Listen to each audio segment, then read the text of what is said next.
नमस्कार दोस्तों, आज हम यूपीपीसीएल जेई में आने वाले कुछ इम्पोर्टेंट क्वेश्चंस का रिवीजन करेंगे। Means Uttar Pradesh power corporation limited जो जेई का एग्ज़ाम होने वाला है, उसमें आने वाले कुछ थ्योरेटिकल वन लाइनर क्वेश्चंस का रिवीजन करेंगे। और सबसे पहले हम क्वेश्चंस को धुनना मीन्स समझना सीखेंगे। जब तक हम किसी क्वेश्चन को अच्छे से धुनेंगे नहीं, मीन्स उसकी जो थ्योरी है, जो वो कुछ कहना चाह रहा है, उसको समझेंगे ही नहीं, तो हम क्वेश्चन को सॉल्व कैसे करेंगे।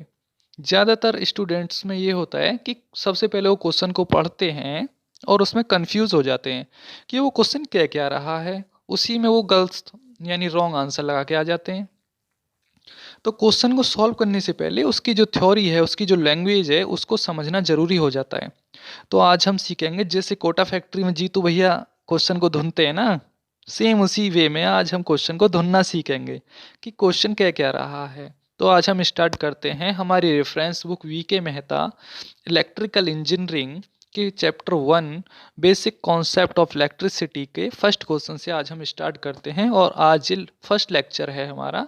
डेली 20 मिनट्स या 25 मिनट्स की एक लेक्चर आया करेगा इन मॉर्निंग। तो फर्स्ट क्वेश्चन है इसका, all matter is composed by. Question कह रहा है कि जो सभी मैटर होते हैं वो किससे मिलकर बने हुए होते हैं। कंपोज्ड मीन्स बनना, यानी किसी चीज को मिलाकर एक मैटर मीन्स धातु का निर्माण किस चीज से होता है। तो ऑप्शन 1 है वेरी स्मॉल पार्टिकल्स मीन्स छोटे कणों से। ऑप्शन बी है वेरी लार्ज पार्टिकल्स मीन्स बड़े कणों से। सी है वेरी स्मॉल पार्टिकल्स मीन्स बहुत छोटे अणु से। और ऑप्शन डी है नॉन ऑफ द एबव। तो मैं आपको बता दूं कि ये जो पार्टिकल होता है, मीन्स पार्टिकल क्या होते हैं कि छोटे छोटे जो कण होते हैं ना, उनसे मिलकर किसी एटम का निर्माण होता है। जैसे हाइड्रोजन है तो हाइड्रोजन भी तो एक वो ही है एटम। जैसे कि H लिख दूं मैं यहाँ, ये H लिख दिया, ये क्या एक एटम। अब इसका जो निर्माण है वो छोटे छोटे पार्टिकल से मिलकर बना हुआ होता है। अब मैं बहुत सारे हाइड्रोजन के एटम लिख दूं ऐसे इस तरीके से, तो ये कितने हाइड्रोजन के एटम है, 1 2 3। तो इस पे आ जाएगा H3। H3 मीन्स हाइड्रोजन के तीन एटम मिलकर किसी और फॉर्मूले का निर्माण करेंगे। अब वो फॉर्मूला कैसे लिख सकते हैं हम, जैसे H2O, यानी ये किसका फॉर्मूला हो गया, ये किसका मॉलिक्यूलर स्ट्रक्चर हो गया, ये मॉलिक्यूलर फॉर्मूला हो गया वाटर का। मीन्स हाइड्रोजन के 2 एटम और ऑक्सीजन का 1। तो ये किसी मॉलिक्यूल का निर्माण कर रहे हैं।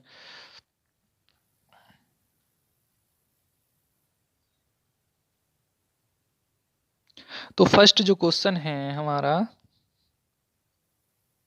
तो उसका आंसर क्या हो जाता है कि किसी भी मॉलिक्यूल यानी किसी भी मैटर का जो निर्माण होता है वो छोटे छोटे पार्टिकल से मिलकर होता है। क्वेश्चन सेकंड है composition of small particles. Question second भी वही कह रहा है जो फर्स्ट में बताया मैंने, कि जो छोटे छोटे पार्टिकल होते हैं यानी स्मॉल पार्टिकल से मिलकर किसका कंपोजिशन होता है। कंपोजिशन मीन्स कभी कंफ्यूज मत होना, कंपोजिशन मीन्स होता है किसी चीज का बनना। मीन्स कहने का मतलब कि छोटे छोटी चीजों से ही तो मिलकर बड़ी चीज बनती है, तो उसको बोलते हैं कंपोजिशन। कि छोटे छोटे पार्टिकल से मिलकर किसका निर्माण होता है, मॉलिक्यूल्स का। तो इसका ऑप्शन ए ठीक हो जाएगा। ऑप्शन ए था मॉलिक्यूल, ऑप्शन बी था एटम, ऑप्शन सी था बॉन्ड। तो बॉन्ड तो 100% गलत ही है। ऑप्शन बी थोड़ा थोड़ा लिंक कर रहा था जो एटम है, और ऑप्शन ए जो था मॉलिक्यूल था। तो ये इसका पूछने का तरीका थोड़ा अलग था कि ये बोल रहा था छोटे छोटे पार्टिकल से मिलकर किसका निर्माण होता है। तो हम लिख देंगे यहाँ मॉलिक्यूल।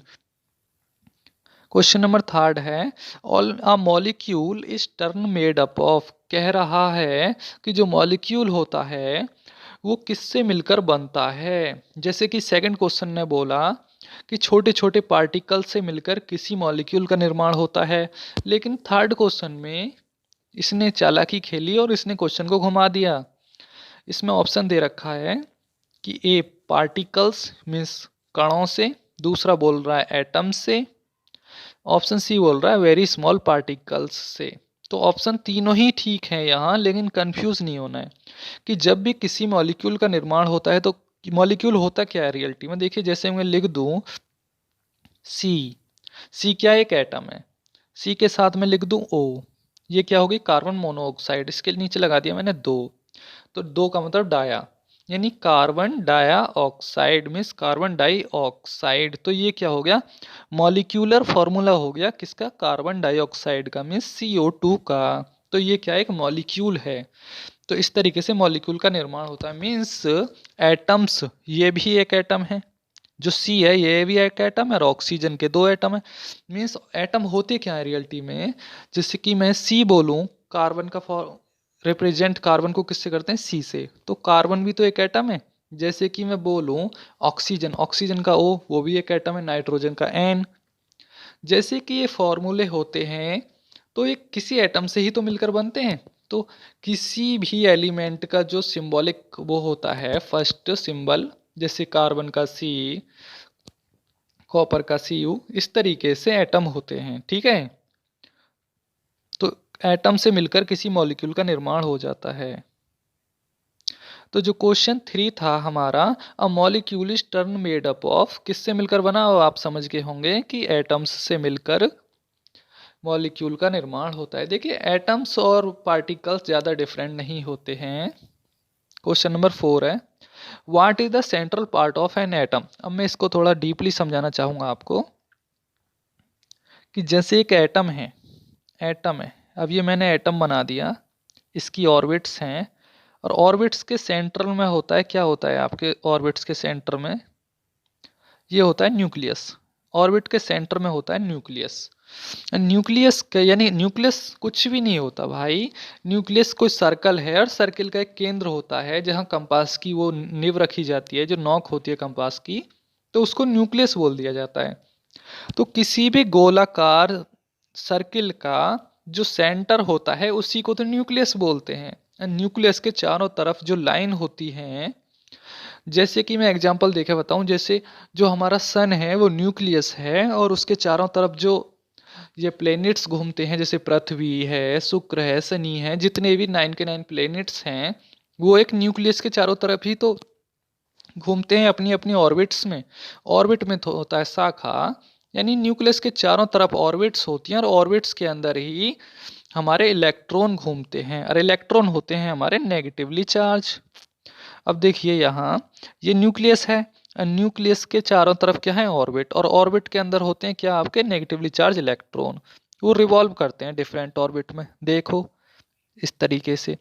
और यहाँ कौन होता है, जो न्यूक्लियस होता है वहाँ होते हैं पॉजिटिवली चार्ज प्रोटॉन और नेगेटिवली न्यूट्रल चार्ज न्यूट्रॉन, यानी P और N होता है हमारा न्यूक्लियस में और इलेक्ट्रॉन रिवॉल्व करता है कहाँ, हमारा ऑर्बिट में। मीन्स कुछ भी नहीं है इस स्ट्रक्चर को समझने में कि कोई सर्कल ले लो, सर्कल का जो सेंटर है वो आ गया न्यूक्लियस और सर्किल में बहुत सारी लाइन खींच दो गोल गोल गोल गोल, वो हो गई हमारी ऑर्बिट्स। और उन्हीं ऑर्बिट्स में हमारे जो इलेक्ट्रॉन होते हैं वो रिवॉल्व करते हैं।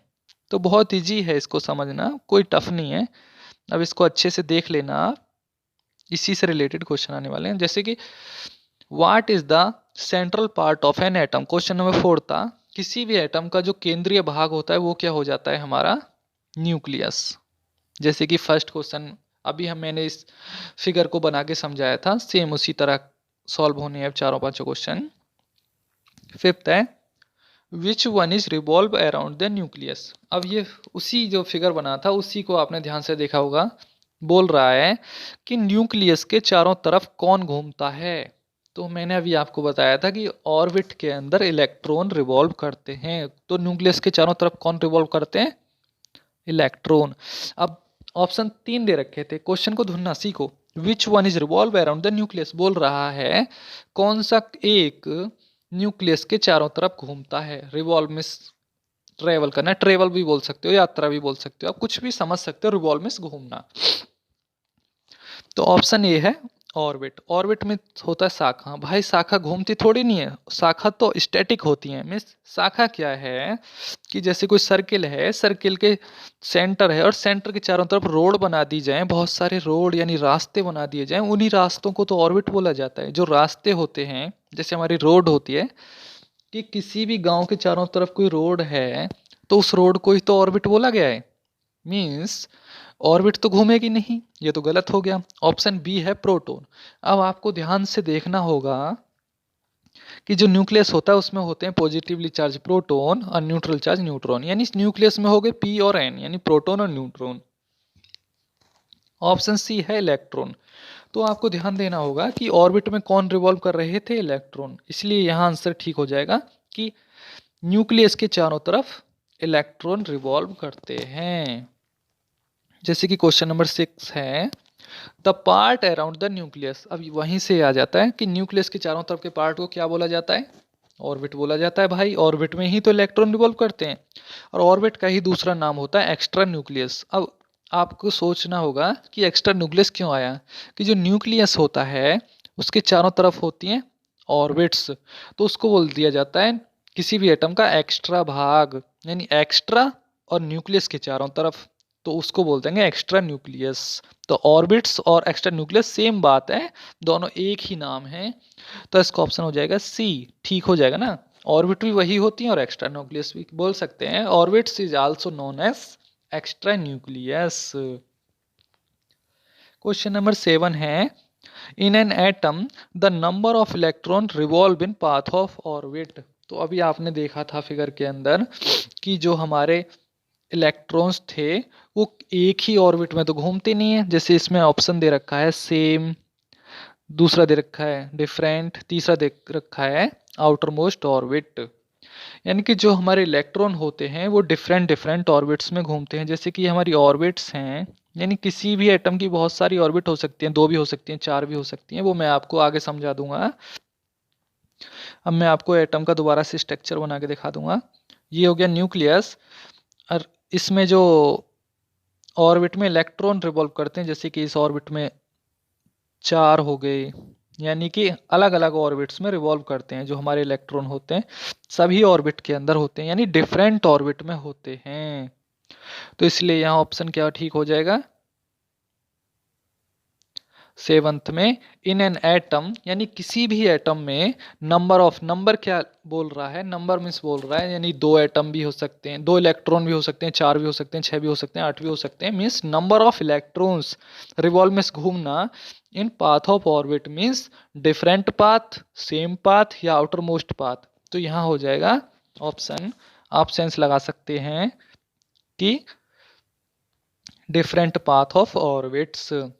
क्वेश्चन नंबर 8 है the size of nucleus is as compared to size of. अब यहाँ क्वेश्चन को समझना होगा कि जो हमारा न्यूक्लियस होता है उसका साइज कैसा होता है, किसके कंपेयर में। क्वेश्चन थोड़ा लेंदी है लेकिन समझना होगा। सबसे पहले तो हमको समझना होगा, ये हो गया कोई एटम, ये कोई एटम हो गया और ये हो गया छोटा सा हमारा न्यूक्लियस। तो हमें सबसे पहले सेंस मिल गया कि न्यूक्लियस छोटा सा होता है, मीन्स किसी भी एटम के मुकाबले। देखिए एटम तो इतना बड़ा है लेकिन ये जो न्यूक्लियस है वो बहुत छोटा सा होता है किसी भी एटम के मुकाबले। तो हमें पता चल गया जो न्यूक्लियस का साइज है वो स्मॉलर है। तो फर्स्ट ऑप्शन तो ब्लैंक पता चल गया स्मॉलर है, लेकिन सेकंड का पता कैसे करेंगे। सेकंड होता है ये हमारा एटम है। देखिए भाई मॉलिक्यूल का तो न्यूक्लियस होगा नहीं। सबसे पहले जब हम स्टडी करेंगे तो हमें देखना होगा कि जो न्यूक्लियस होगा एटम के अंदर ही तो होता है, मॉलिक्यूल तो बॉन्डिंग से बनता है। ये जो एटम है एटम का ही तो न्यूक्लियस होगा। तो इसमें ऑप्शन ठीक हो जाएगा क्या, बी, यानी the size of nucleus is very small as compared to the size of atom. यानी मॉलिक्यूल तो यहाँ होने वाला नहीं है। मॉलिक्यूल तो देखिए ऐसे बनेगा, जैसे कि ये हो गया और ये हो गया, ये तो बॉन्डिंग से बन रहा है सर। इसमें इसमें न्यूक्लियस कहाँ से आ गया, न्यूक्लियस तो इसका होगा और इसका होगा, यानी मीन्स एटम का न्यूक्लियस होता है ना कि मॉलिक्यूल का। तो इसलिए यहाँ ऑप्शन बी ठीक हो जाएगा। तो यहाँ लगा देंगे ऑप्शन बी, यानी कि the size of nucleus is very small as compare to the atom. अब मॉलिक्यूल गलत हो जाता ना, इसलिए। क्वेश्चन नंबर 9 है द न्यूक्लियस कंटेन्स। अब वो जो मैंने फिगर बनाया था दोबारा से बना देता हूं। अब ये कोई एटम है और एटम का न्यूक्लियस होता है और न्यूक्लियस के अंदर क्या होते हैं आपके, देखिए प्रोटॉन, प्रोटॉन पे क्या चार्ज हो जाए पॉजिटिव, और न्यूट्रॉन, न्यूट्रॉन पे क्या चार्ज होता है नेगेटिव। यानी न्यूक्लियस के अंदर होते हैं प्रोटॉन और न्यूट्रॉन, और ऑर्बिट में क्या होता है आपके इलेक्ट्रॉन। तो आपको देखना होगा, क्वेश्चन कह रहा है द न्यूक्लियस कंटेन्स, न्यूक्लियस क्या रखता है, तो यहाँ क्वेश्चन हो जाएगा न्यूक्लियस रखता है प्रोटॉन और न्यूट्रॉन। तो ऑप्शन क्या लगाएंगे हम, ऑप्शन ए दे रखा है proton and neutron, option B दे रखा है electron and proton, option C दे रखा है न्यूट्रॉन। तो यहाँ सोचने वाली बात है, प्रोटॉन भी है न्यूट्रॉन भी है, तो ऑप्शन ए ठीक हो जाएगा। आगे चलते हैं हम क्वेश्चन नंबर 10 की तरफ। अब प्रोटॉन इज नेगेटिवली चार्ज, अभी समझने का है, ट्रू और फॉल्स वाला क्वेश्चन है, सत्य और असत्य है। कि जो प्रोटॉन होता है, मैंने आपको बताया था कि जो हमारा प्रोटॉन होता है उसको P से रिप्रेजेंट किया जाता है, और P पे चार्ज होता है पॉजिटिव, और इलेक्ट्रॉन को E से रिप्रेजेंट किया जाता है, इलेक्ट्रॉन पे होता है नेगेटिव चार्ज, और न्यूट्रॉन को N से दर्शाया यानी रिप्रेजेंट किया जाता है, न्यूट्रॉन पे कोई चार्ज नहीं होता है। तो क्वेश्चन है 10, प्रोटॉन इज नेगेटिवली चार्ज, तो आप देख सकते हैं जो मैंने लिख रखा है प्रोटॉन होता है पॉजिटिवली चार्ज, तो इसलिए ये क्वेश्चन हो जाएगा गलत। अगर यहाँ ये लिखता प्रोटॉन इज पॉजिटिवली चार्ज तब हम इस पे ट्रू लगाते। अगला क्वेश्चन है द न्यूक्लियस, यानी question number 11, the nucleus of an atom bears which charge, bears में होता है आपका जारी करना, बी आर्स में होता है निकालना या रखना या जारी करना। The nucleus of an atom bears which charge बोल रहा है क्वेश्चन, देखिए क्वेश्चन को धुनना सीखो, किस क्या उसकी लैंग्वेज क्या है। The nucleus of an atom कौन सा चार्ज जारी करता है, तो न्यूक्लियस पे देखिए न्यूट्रल पे तो कोई चार्ज होता ही नहीं है, तो इसलिए पॉजिटिवली चार्ज जारी करता है हमारा न्यूक्लियस। अब देख सकते हैं आप, ये जो एटम है इसके अंदर न्यूक्लियस है, न्यूक्लियस में पी होता है और एन होता है, तो न्यूट्रल पे तो कोई चार्ज है ही नहीं, सिर्फ पी चार्ज जारी करता है, इसलिए यहाँ हो गया था पॉजिटिव।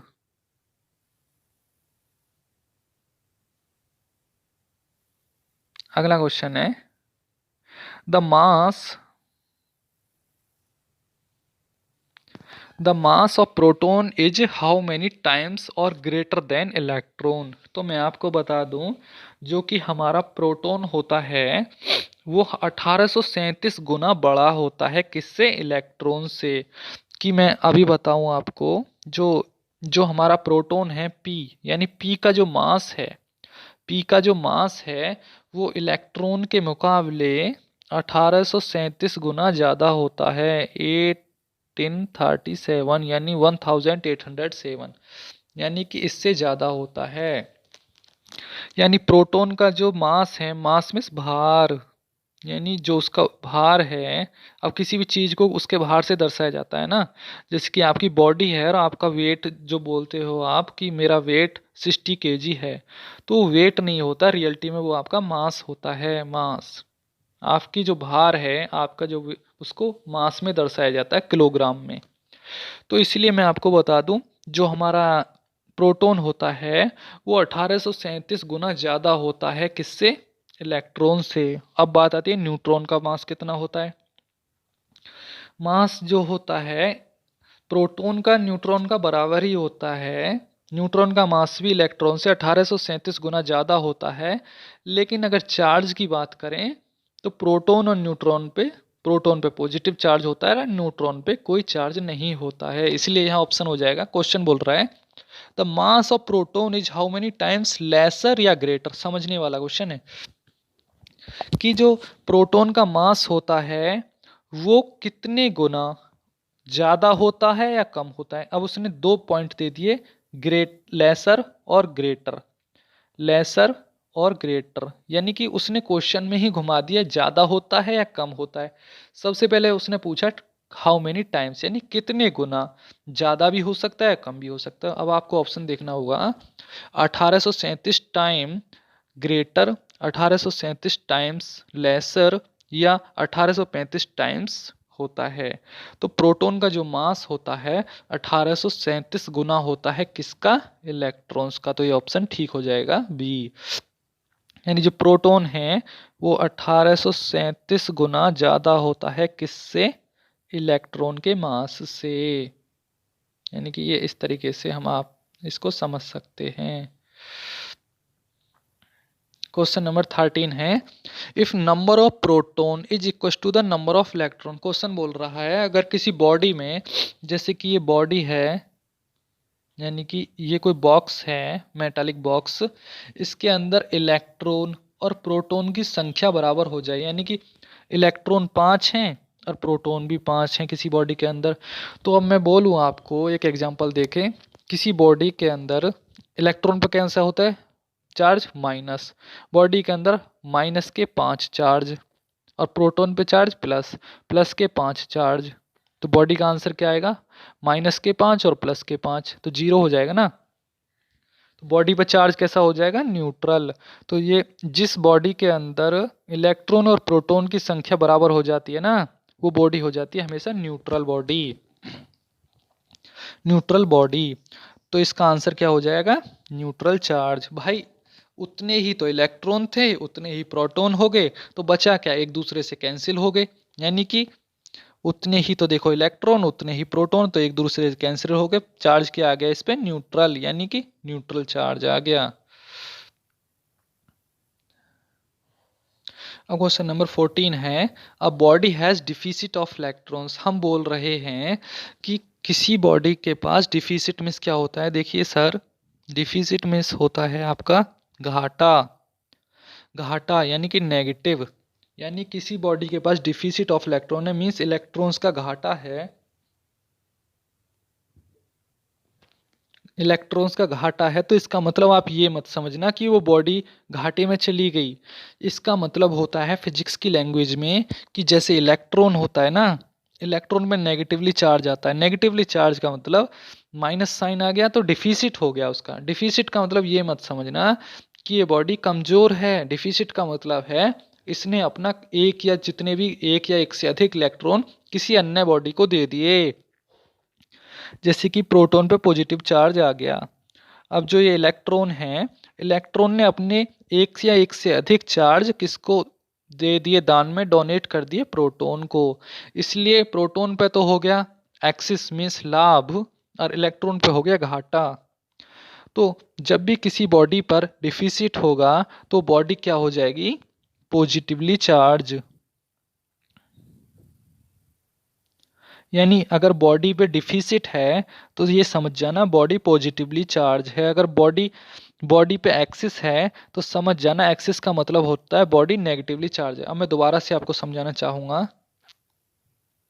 ये बहुत ही इंपॉर्टेंट कॉन्सेप्ट है यहाँ, कि जैसे हमारा वो होता है ना इलेक्ट्रॉन, इलेक्ट्रॉन पे भले ही चार्ज नेगेटिव होता है, इलेक्ट्रॉन के ऊपर एक नेगेटिवली चार्ज लिखा होता है, लेकिन रियलिटी में जो इलेक्ट्रॉन होता है ना, वो बॉडी पॉजिटिवली चार्ज होती है। अभी समझना है आपको, ये बहुत ही इंपॉर्टेंट कॉन्सेप्ट है यहाँ। अब जैसे कि ये है आपका, अब ये इलेक्ट्रॉन है, इस पर चार्ज तो नेगेटिव है, लेकिन जब इसकी बॉडी की बात करेंगे ना, बॉडी में कोई भी टुकड़ा ले लो, उसका ले लो, लोहे का टुकड़ा, कोई भी बॉक्स ले लो, तो ये बॉक्स पे चार्ज नेगेटिव है, इलेक्ट्रॉन नेगेटिवली चार्ज है।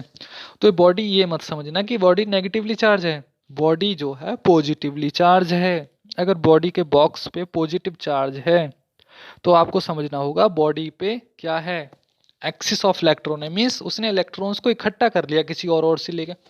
कहने का मतलब ये हुआ कि अगर मैं किसी से उधार ले लूँ 10 रुपये तो मेरे पास 10 रुपये इकट्ठा हो जाएंगे, तो लेकिन मैं अमीर थोड़ी नहीं हो जाऊंगा, रहेगा तो मेरे पास किसी का उधार ही, लोन ही तो रहेगा, कि ये मैंने किसी से लिए हुए पैसे हैं जो पॉजिटिवली चार्ज आया है प्रोटॉन के पास।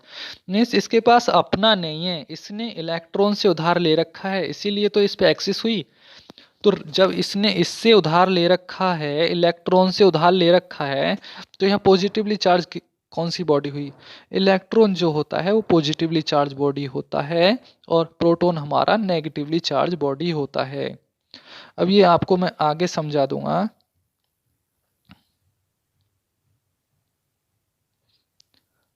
अभी a body has deficit of electron, question number 14 था जैसे a body had deficit of electron, इसका मतलब अगर कोई बॉडी बोल रही है मेरे पास इलेक्ट्रॉन्स का घाटा है यानी डिफिसिट ऑफ इलेक्ट्रॉन्स है, तो वह बॉडी पॉजिटिवली चार्ज है, यानी समझने वाला कॉन्सेप्ट था। क्वेश्चन नंबर 15 है इफ़ अ बॉडी यानी if a metal body has axis of electron, अब मैंने अभी बहुत समझा है आपको डीपली, अगर कोई बॉडी बोलती है मेरे पास एक्सिस मिस इकट्ठी मात्रा में कलेक्शन ऑफ इलेक्ट्रॉन्स है, यानी बॉडी बोल रही है मेरे पास इलेक्ट्रॉन्स की संख्या है, लेकिन तूने भाई लिए तो किसी से उधार ही हैं, लेकिन मैंने बोला था एग्जाम्पल देके कि किसी ने 10 रुपये किसी से उधार ले लिए तो वो यही तो बोलेगा मेरे पास 10 रुपये हैं, लेकिन हमें ये थोड़ी नहीं पता तूने किससे लिए, तो तेरे पास तो पॉजिटिव चार्ज आ गया, लेकिन ये 10 रुपये तेरे थोड़ी नहीं थे, यानी ये जो पॉजिटिव चार्ज है तेरा नहीं है, तूने किससे लिया उधार, ये इलेक्ट्रॉन से उधार ले रखा है, तो इलेक्ट्रॉन पॉजिटिवली चार्ज बॉडी होता है और प्रोटॉन हमारा हमेशा नेगेटिवली चार्ज बॉडी होता है। तो इसलिए यहाँ ऑप्शन कौन सा ठीक हो जाएगा, नेगेटिवली चार्ज। यानी अगर बॉडी देखिए याद कर लेना, ये अगर बॉडी बोले एक्सिस ऑफ इलेक्ट्रॉन तो इसका मतलब उस बॉडी के पास इलेक्ट्रॉन्स का नेगेटिवली चार्ज है, यानी किसी और से लिए हैं, भले ही इस प्रोटॉन पे पॉजिटिवली चार्ज आ रहा हो, लेकिन जो इसका बॉडी है ना, इसका बॉडी जो स्ट्रक्चर है वो नेगेटिवली चार्ज होगा हमेशा। ये कॉन्सेप्ट बहुत समझने वाला है, ये याद रखना। अगर बॉडी बोल रही है मेरे पास डिफिसिट है, डिफिसिट में घाटा होता है, तो बॉडी हमेशा पॉजिटिवली चार्ज है।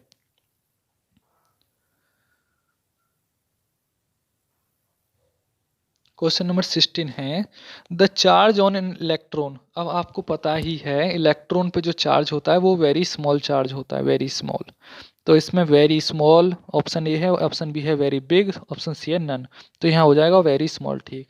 क्वेश्चन नंबर 17 है why not we take the electron as the unit of charge, अब ये वो क्वेश्चन बोल रहा है 17वां कि चार्ज की यूनिट हमने इलेक्ट्रॉन को ही क्यों नहीं लिया, जबकि सबसे पहले जब खोज की थी वैज्ञानिकों ने, सबसे पहले इलेक्ट्रॉन को पाया गया था 1897 में, उसके बाद प्रोटॉन की खोज हुई थी और सबसे लास्ट में न्यूट्रॉन की खोज हुई थी, तो लेकिन हमने चार्ज की यूनिट इलेक्ट्रॉन ही क्यों नहीं ले लिया, तो इसका आंसर होगा आपको देना होगा कि जो इलेक्ट्रॉन होता है उस पर चार्ज बहुत ही स्मॉल होता है, आपने पढ़ा होगा -1.6 इंटू 10⁻⁻19 कूलम्ब, यानी कि इलेक्ट्रॉन पे जो चार्ज होता है ये इलेक्ट्रॉन का चार्ज है 1 इलेक्ट्रॉन, यानी 1 इलेक्ट्रॉन बराबर इतना, यानी एक इलेक्ट्रॉन पे -1.6 इंटू 10⁻⁻19 कूलम्ब चार्ज होता है, इसलिए इसके छोटे होने के कारण हमने चार्ज की यूनिट नहीं लिया था इसको,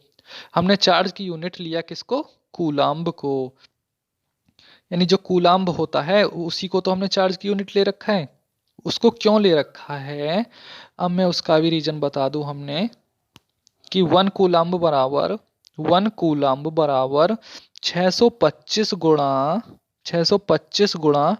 10⁻16 इलेक्ट्रॉन, यानी कि 625 गुणा 10⁻16 इलेक्ट्रॉन्स कंटेन करके रखता है एक कूलम्ब चार्ज, जबकि एक इलेक्ट्रॉन पे कितना होता है केवल -1.6 10⁻⁻19 कूलम्ब, यानी एक इलेक्ट्रॉन पे इतना चार्ज होता है, जबकि एक कूलम्ब के अंदर 625 इलेक्ट्रॉन कंटेन करके रखता है कूलम्ब, इसलिए चार्ज की यूनिट थोड़ा बड़ी होनी चाहिए, यानी कि 625 ज़्यादा होता है ना 1.6 से, इसलिए हमने चार्ज की यूनिट किसको ले लिया था, किसको ले लिया हमने चार्ज की यूनिट, कूलम्ब को, तो हमेशा चार्ज की यूनिट किसको माना जाता है, कूलम्ब को।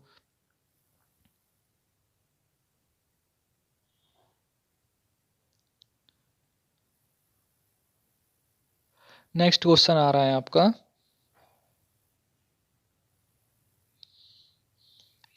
अगला क्वेश्चन है 1 कूलम्ब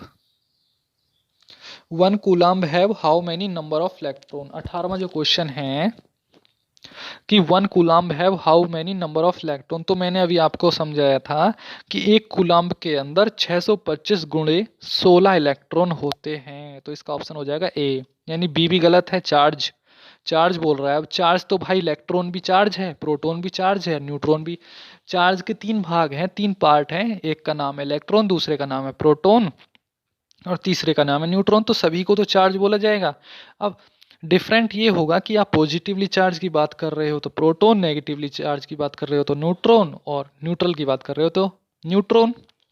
तो यहाँ ऑप्शन हो जाएगा 625 गुणे 10⁻16 इलेक्ट्रॉन्स। अब आपको समझ में नहीं आया होगा, थोड़ा कंफ्यूज कर गया होगा 18वां क्वेश्चन। 1 कूलम्ब यानी एक कूलम्ब जो चार्ज की यूनिट है उसके अंदर 625 गुणा 10⁻16 इलेक्ट्रॉन, यानी 1 इलेक्ट्रॉन, 2 इलेक्ट्रॉन, 3 इलेक्ट्रॉन और 625 इलेक्ट्रॉन। मीन्स अगर मैं 625 इलेक्ट्रॉन्स को इकट्ठा कर दूं तो तब जाके चार्ज की यूनिट बनती है। 625 इलेक्ट्रॉन को इकट्ठा करके चार्ज की यूनिट का निर्माण होता है। नेक्स्ट क्वेश्चन है 19वां। When we say that a body is positively charged by 1 coulomb of charge,